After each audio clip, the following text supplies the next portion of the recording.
If you ever get stuck in your comfort zone, where you know that there are things you want to achieve, and when you want to step towards them, you feel fear or that overwhelming sense that you're going to fail, that you're not going to get it right, that you're not enough, then this episode is for you. I'm your host, Nathan Maingard, and welcome back to We Are Already Free, the podcast where misfits from the mainstream stop worrying how bad it all is out there and instead get inspired and informed so they can focus on being the change and finding their tribe and living a beautiful life together. When you hear the words, "we are already free," what comes up for you? Acceptance. Change. It's a shift in awareness. Human beings are so powerful. There's so much more. Everything is love behind it. Breaking the chains of your own mind. That which remains. Nature. Getting out of the matrix. We're sitting on the treasure and it's already unlocked. We are already free. You're free. You are a walking map. Have always been free. You are always free. Already free. We are already free. This is a solo episode of the We Are Already Free podcast, and this is a very personal story that I hope and believe will inspire you to step outside of your comfort zone and just take that next step. Say yes to life, and really an invitation to realize that the things that you want are out there. The things that you want are beyond the person that you currently embody. If you don't have them already, it's because you haven't embodied that aspect already. And this story is going to be super fun and wild. And I promise you, to the best of my ability, every part of this is absolutely true. So this is definitely for anyone who has that feeling of wanting to expand beyond where you currently are, but are feeling kind of stuck inside of the box of who you believe yourself to be. So I hope that you enjoy this solo episode of the podcast. So the year is 2010, to set the stage for you. I am living in London. I'm in my mid-20s and I'm really struggling. I was working in a job that wasn't really fulfilling for me and was living in the big city of London and just kind of felt directionless. I didn't have a sense of my purpose. I didn't have a sense of what I was in the world for. I had crippling insecurities and issues with self-sabotage, etc. And I decided to go on the London Naked bike ride. Now, if you've never heard of that, it's a cycle that happens all over the world in various cities where people cycle naked or as close to naked as they feel comfortable. So I went butt naked cycling through the city of London. And at some point on that cycle, I saw this incredibly beautiful woman on the back of someone else's bicycle. And she had one arm in a cast and she was topless and just looked like this goddess of wild adventure and magic. And I saw her and then carried on my cycle and did the rest of the cycle. And later that afternoon, some people ended up on a hilltop now with clothes on, and Primrose Hill in London, if you know the city. And we were setting up to play some music. And there was this group of these incredible musicians from America who had sailed on a cargo ship, I believe, over the ocean with their bicycles and were doing a bicycle music tour of Europe. And who was one of the people who was part of that but this woman that I had seen on the back of a bicycle? So we all met and we chatted, and she was there with her boyfriend, much to my dismay. But it was just so inspiring, this feeling of, wow, there are people in the world who are living these adventurous lives beyond anything that I could have imagined. Like, it just seemed so out there and wild and epic. So we played the music, everyone went on their way, and that was kind of the end of it. And I had thought of her so much after that, just thinking of this incredible, inspiring woman and this group of people. And a few weeks later, I was standing in line at the cafe that I was kind of working at, but at the time I was just going to buy some food. It was this cafe called Inspiral Lounge in Camden Town.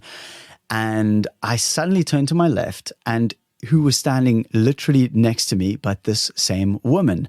And we struck up a conversation. I said, what are you doing here? I thought you were off to Europe with your boyfriend. She said, no, I've left my boyfriend. I've left the tour and I am now heading back home. I'm here just for another day or two, and then I'm going back to California where she was from. And yeah, I'm moving into, I've decided that I need a change in my life. And we struck up a conversation, and both of us were at this stage of wanting a different way of living. I had just decided to be celibate because I had realized that I was hurting myself physically and emotionally, using women as an escape. And this came after a 10-day meditation sit that I had had all these insights. So I was like wanting to be celibate, but also meeting this beautiful woman and being a young man in my 20s and all of the stuff that goes with that. But anyway, so this woman and I spent the next 24 hours basically just together the entire time, just chatting and speaking. And she decided to be celibate as well, separately from me, but after separating with her partner, just needed more time alone. And so we connected over all these things. And over the next few months, we spoke almost every day for hours sometimes. And I was clearly like kind of falling for her, but we were also becoming friends. There was a friendship we were growing, and there was also a sense of some deep connection. And in our conversations, she heard me say numerous times, like, I'm really struggling. I feel lost in my life. I'm living with family in London. I'm kind of doing work that I don't know if this is what I should be doing, and just feeling kind of hopeless and lost and overwhelmed and wanting more from myself and more from my life, but not knowing what to do and feeling kind of stuck. And so this woman at some point said to me, well, why don't you come to Northern California? I can get you work here as a seasonal trimming, what they call it, trimming ganja, marijuana, cannabis. And I wasn't even a smoker by that point. I hadn't smoked in many years, but it was lucrative pay. You could get paid, at least what to me seemed like a lot of money, working quite a hard job for a couple months a year and then making really good money and being able to just enjoy the rest of the time. So I was like, okay, let's do it. And I spent my last money buying a one-way ticket.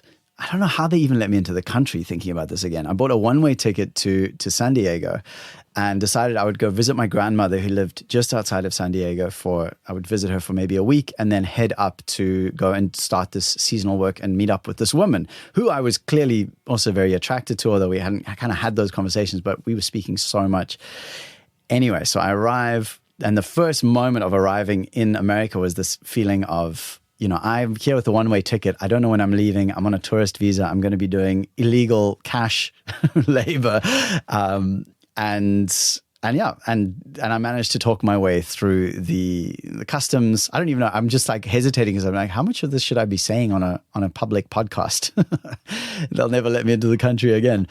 But anyway, so what happened was, as I mentioned, I've been living with family in London, and I had actually spent a lot of my youth, a lot of my life feeling like I needed to be supported by other people. Like I wasn't strong enough to take care of myself financially and energetically, etc. And so I really wanted to break out of that. I wanted to show myself that I have the capacity to support myself and be abundant, etc. So I was staying with my grandmother and enjoying the time there, but she knew that I had very little money. I don't think she knew how little, but I basically had $100 to my name, and I didn't have any credit cards at that time. It was just, that was it. I had a backpack, a guitar, $100, and I was staying with my grandmother. And I said to her, I'm going to hitchhike up to San Francisco and then go find my way out to be with this woman and, well, to go and work up there. My grandmother, obviously being kind of concerned about what I was telling her, just before I left, she actually handed me a credit card that she said, you can draw up to $1,000 off this credit card in case you have need, like in case, and I took it from her initially and I walked away and I went and I sat in my room and I just had this moment of realizing this is a moment of inflection. I have a choice here. I can either continue to feel disempowered and to be supported by others and to need support from others, or I can take my power back in this moment and choose to like live honestly with myself. And again, I'm saying this all, I know that it's different. There are some people who wouldn't even have the opportunity to be given a credit card like that. There wouldn't be people who had the opportunity to live with their families, etc. But I have had those opportunities. That is my life. I can't deny that or hide away from that. And it is what it is. So it required me to make a choice to move into a different direction, the direction of independence. And I did that. I went back to my grandmother. I said, thank you so much, but I don't need this. I don't want this. And I gave her back the credit card. And now I went on my way from Southern California to Northern California, from San Diego to San Francisco. And along the way, I visited my aunt briefly. And then when I had visited her in LA, I just asked her to drop me off at the side of the road. And I started hitchhiking. What I didn't know at the time, this is what blows my mind in hindsight. What I didn't know at the time is I was suffering from something called mercury toxicity or heavy metal poisoning. And that's a whole nother story. But basically what it meant is that sometimes I would feel fine and energetic as someone in their 20s should feel, I think. But other times I would just get these very low dips of energies where often waking up in the morning, I would feel hungover, even though I wasn't really drinking or doing any drugs, or I was generally taking care of myself. But I had this heavy feeling of poisoning, of feeling sick and unwell and low energy a lot of the time. And that was really challenging, but I didn't know what it was. I thought it was just in my head. Like I just need to think more positively and that kind of stuff. And it took me still another year or two to understand what was actually happening. So I stayed with my aunt for a little bit and then asked her to drop me off so I could hitchhike. I got a few rides with people heading further north, but I was just feeling more and more exhausted, and I was having this fatigue come over me, which was part of this chronic fatigue that I was experiencing. And it was scary. I was now in the middle of nowhere. I had no money left, and I needed to get to San Francisco. Oh, I've forgotten like a key part of the story. So this is the crazy thing that happened while I was staying with my grandmother. This is going to blow your mind, by the way. So while I was with my grandmother, at some point I was chatting with this woman up in Northern California, and she dropped 2 bombs on me within one conversation.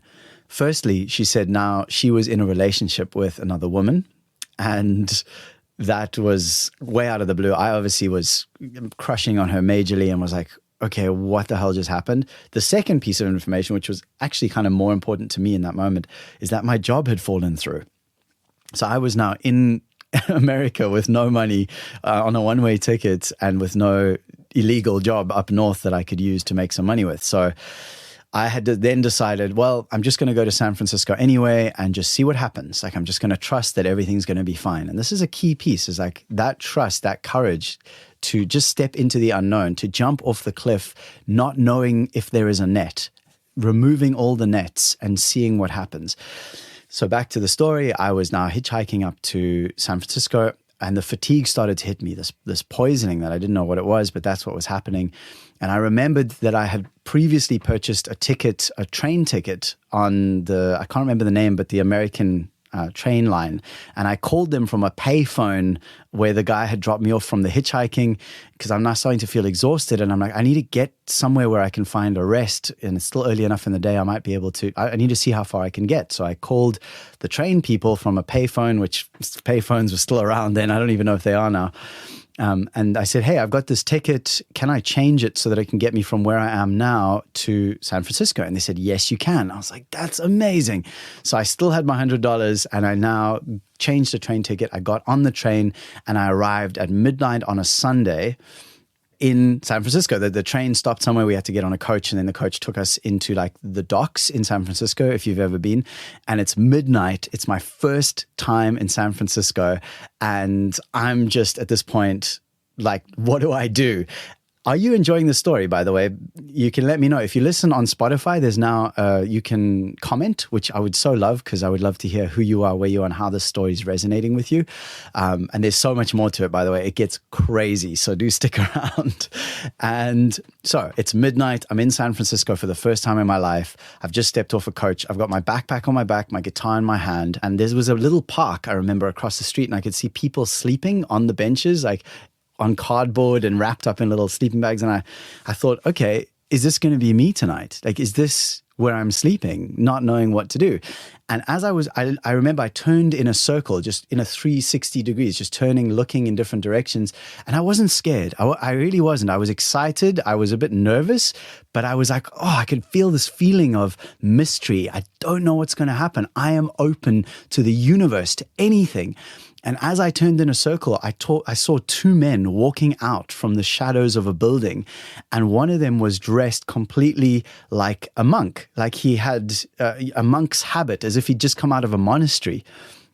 And my initial thought was, oh, I wonder if these guys are coming from a dress-up party or something, because, why would they be dressed up as monks? And so I walked up to them. I said, hey, guys, what are you up to this evening? And they said, we are monks.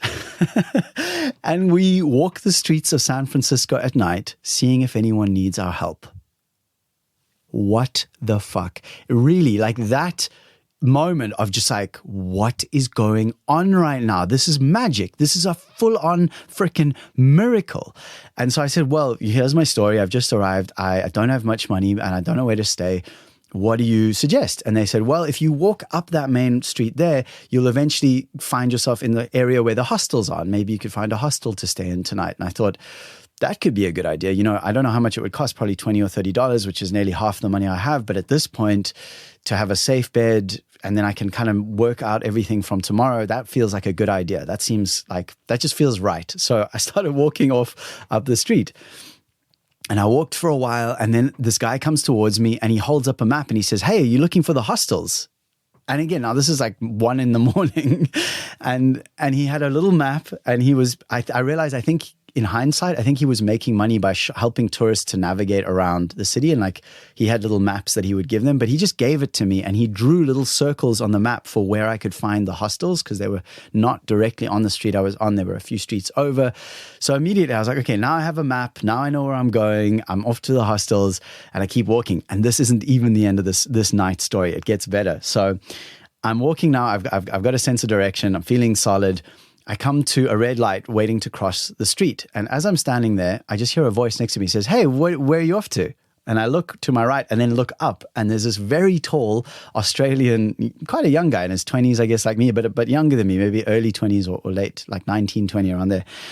And he is clearly a bit drunk, but very friendly. And he's like, hey, what are you up to? And I said, again, my story, this is what's going on. I'm now looking for a hostel, et cetera, et cetera. And he says, well, my hotel is just up the road. I'm heading back there now. If you want, you could sleep on the floor, and then you don't have to pay for a hostel tonight.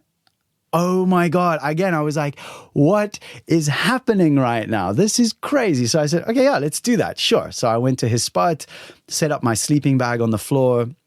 And again, I was traveling with my backpack, my guitar, so I had a sleeping bag with me. I was kind of organized in that way. Set up my bag on the floor and my sleeping bag and slept the night, and woke up in the morning, said a groggy hello to the roommate in the hotel, and had a shower and left. Never saw him again. And now I'm in San Francisco. I've still got $100 to my name, and I have no idea what to do. I've got nothing. I don't know anyone in San Francisco. I don't have anyone in social media. Like I was just a complete stranger in a new city. The one thing that I remembered about San Francisco was that there was a restaurant. There was a restaurant called Cafe Gratitude, which, because I'd been working in the raw vegan industry for some years, and Cafe Gratitude was considered one of the great success stories, where it was all, or like primarily raw foods and super healthy and based on generosity and gifting and this whole cool idea. So I was like, I'm going to go to Cafe Gratitude and eat a meal. That was like the goal that I had set for myself. So I walked quite far down into an area called the Mission, which because I found out, I asked people, or I had found out somehow where Cafe Gratitude was. And I got myself down there, walked into the cafe and sat along the bar. And I said, what's available for food? And they had these things called gratitude bowls, and they were, I think, around $10 or $15, which was a lot of my money at the time. But again, I'm just going on faith at this point. I just felt like I'm trusting that I'm going to be okay here. So I order my bowl of food, and there's a guy sitting next to me at this little bar, and he leans over and he says, hey, what are you up to? What are you doing here? And I told him a bit of my story and, said, I don't know what's happening next, but I'm just here and I'm exploring, and this is my experience. And he said, well, I have a book that I've written. And he said, if you buy my book, I think he even asked for $30 for it, or it was between $20 and $30. So a lot of money.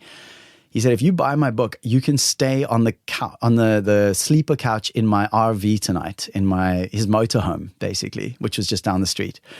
So I was like, okay. And his book was about how to save money. I think it was like, you need to save 10% of all your income, and then you'll be okay, which I haven't done, by the way. But nevertheless, I met this guy, and he said I could stay in his RV. So that was it. I went and dropped my stuff in his RV after breakfast, and we went on this long exploration of San Francisco. We basically walked the streets for like 7 hours, saw all kinds of wonderful things, met cool people, had an amazing time, slept in the RV.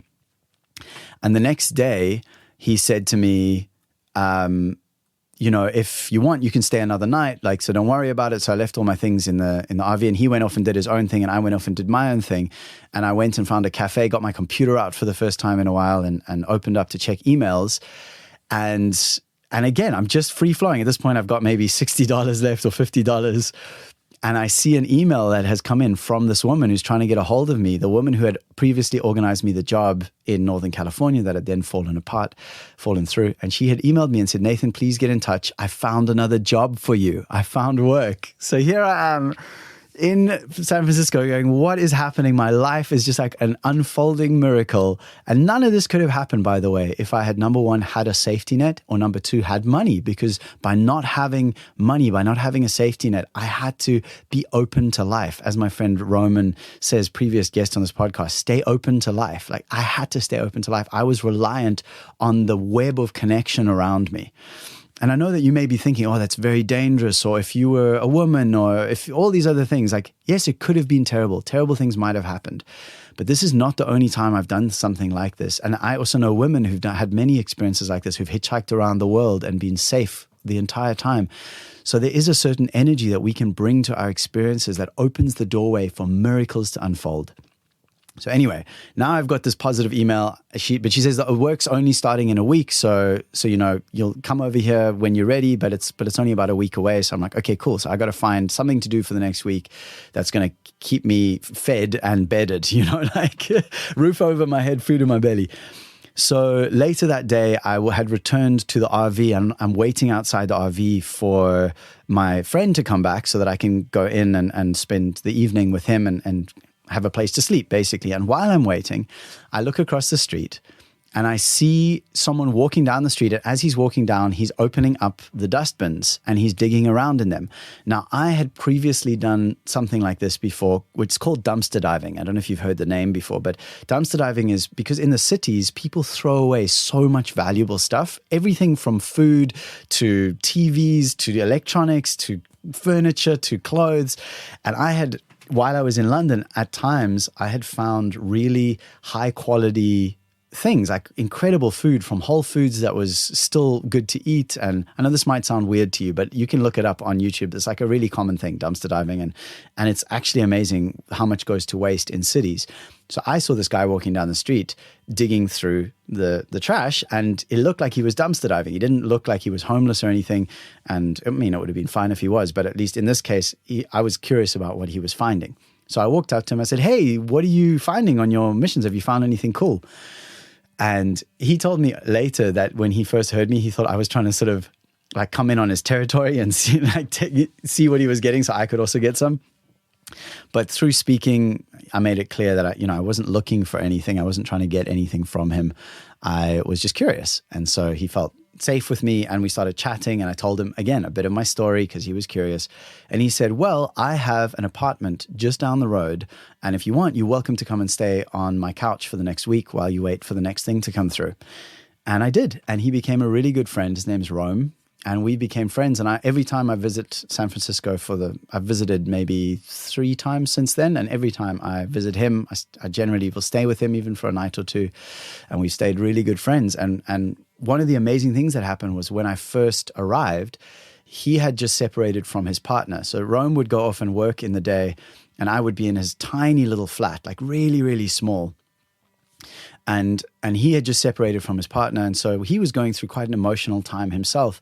And because of that, I think he was in a bit of a state of overwhelm. So his kitchen was kind of a mess. Like his sink was blocked up and it was just chaos. So one day when he went to work, I checked out what was going on and I managed to unblock the sink and I washed all the dishes and I cleaned the kitchen and I cleaned the place up.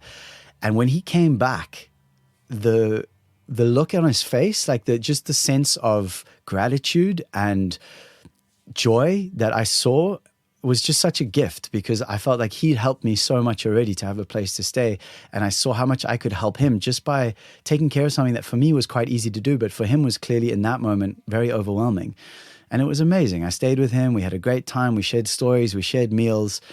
And I was just blessed with his company, basically. And when I needed to leave, I purchased him a little chili plant, like a little pot plant, so that he had something to take care of, something that was alive that he could look after.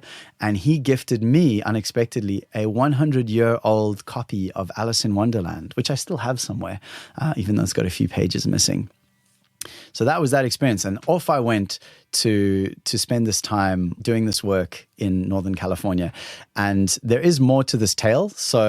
But that was like the big piece, was the medicine of being cared for every step of the way in ways beyond what I could imagine. Because then I went and did the work. I made some good money. I bought a ticket and I continued on my journey elsewhere. Like I just my life flowed from there in different ways. Actually, the final one of the other things that happened was that I saw a psychic while I was there, and I've always been quite skeptical about those kinds of things. But she came highly recommended by this woman, actually, who had got me the work in Northern California. And I was very confused at the time. That was the time I wrote the song Fire. I don't know if you've heard my song Fire, but I can put it in the show notes. Or maybe I'll play it at the end of this episode and you can hear. And there's many reasons I wrote it, and I won't go into that now. But I was going through the fire, burning in the fire of life, and realizing that the only way through was to sit in it and allow the fire to purify me, like the story of the phoenix, to be reborn out of the ashes of my old self.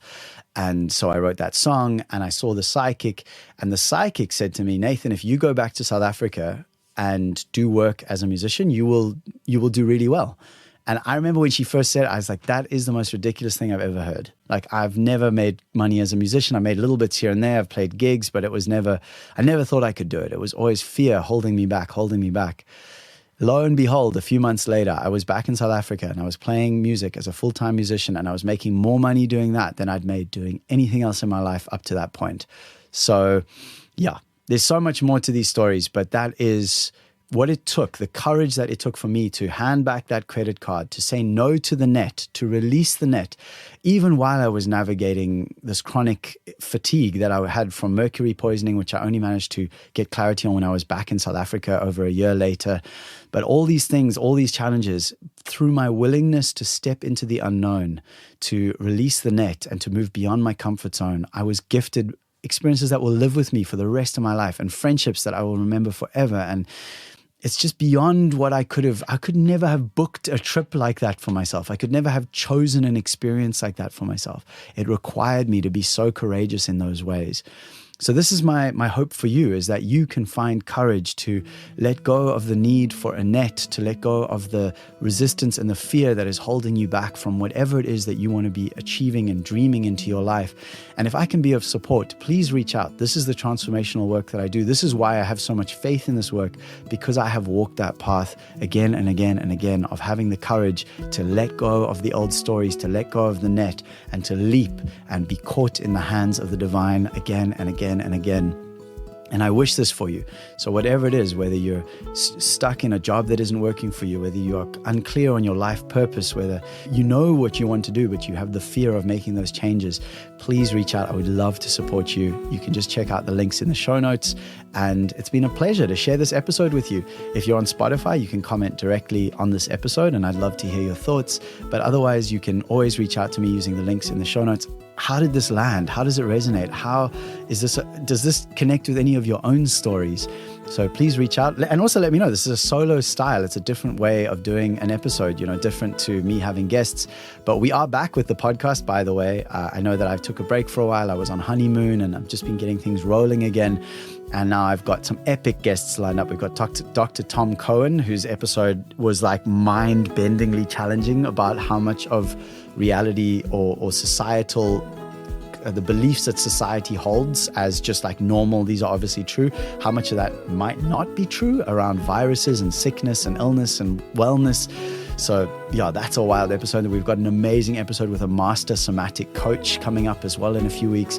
And as always, so much more. So I'm so happy to have you here. I'm Nathan Maingard. This is We Are Already Free. And thank you for your journey, for your attention, for your time. I hope that you are feeling blessed and abundant and loved and enjoying this insanely mysterious miracle of an experience called life. And I really would love to hear from you. So please either comment or send me a message or find me on socials. Go to the show notes, and yeah, blessings on your path. I hope to see you again soon. And one last thing, if you haven't yet, please do review the podcast. It makes a huge difference and helps me to get more epic guests for all of us and helps more people to discover it. So thank you. Blessings on your day. We'll be back next week. And as always, please remember, we are already free. Two embers in the fire faced one another, said to the other, what are you doing here? Although I question carefully your presence, I am so grateful for your company in the fire. Until we're gone, gone, gone, gone, gone. Gone, gone, gone, gone. Gone, gone, gone, gone, gone. When the flames have all burned down, what will remain?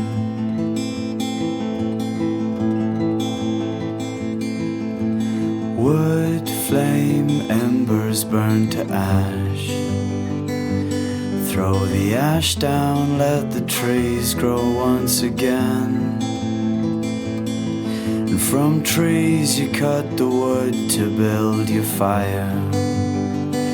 So build your fire and let it all burn down again, until it's gone, gone, gone, gone, gone.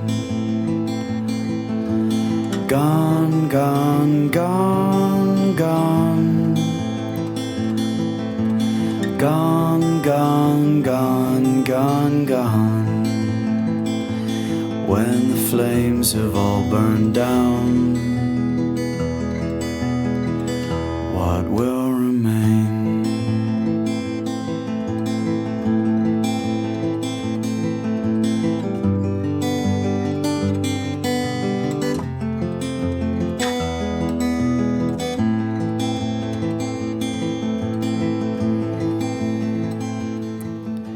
Sit, reflect, accept the heat you feel,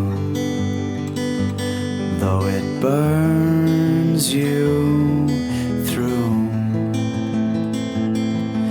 In fire the flame you are is revealed. This is the change, and you're gone, gone, gone, gone, gone. Gone, gone, gone, gone. Gone, gone, gone, gone, gone.